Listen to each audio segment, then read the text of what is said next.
विधानसभेला महायुतीत राष्ट्रवादी 80 जागांची मागणी करेल असं अनिल पाटील यांनी म्हटलंय।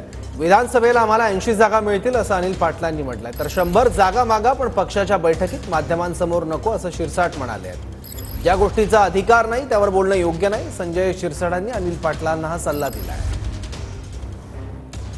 आता क्रायटेरिया ठरलेला आहे आणि त्या ठरलेल्या क्रायटेरियामध्ये आमची अशी अपेक्षा आहे, जरी भुजबळ साहेबांनी 90 जागांची मागणी मागच्या आमच्या एका मेळाव्याला केलेली असेल तरी सुद्धा 80 जागा ह्या राष्ट्रवादी काँग्रेस पक्षाने लढवल्या पाहिजे।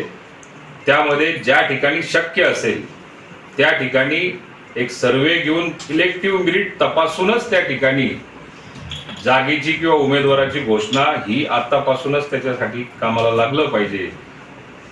80 जागा राष्ट्रवादी काँग्रेस पक्ष त्या ठिकाणी मागणी करेल आणि तेवढ्या आम्हाला मिळतील। अनिल पाटलांनी ज्या जागा मागितल्यात 80 मागितल्यात, आता तुमच्या सगळ्या चॅनलवर मी पाहत होतो, त्यांनी 100 मागाव्यात, 150 मागाव्यात, पण ते पक्षाच्या बैठकीत मागाव्यात। असं चॅनलवर बोलून तुम्हाला जागा मिळत असेल तर युती करायला का चॅनलवाले थोडी येणार आहेत? कुठं बोलायला पाहिजे याचंही थोडंसं भान ठेवलं पाहिजे। म्हणून ज्या गोष्टी आपल्याकडे नाहीत किंवा ज्या गोष्टीचा अधिकार आपल्याला नाही त्या गोष्टीवर मला वाटतं बोलणं उचित नाही।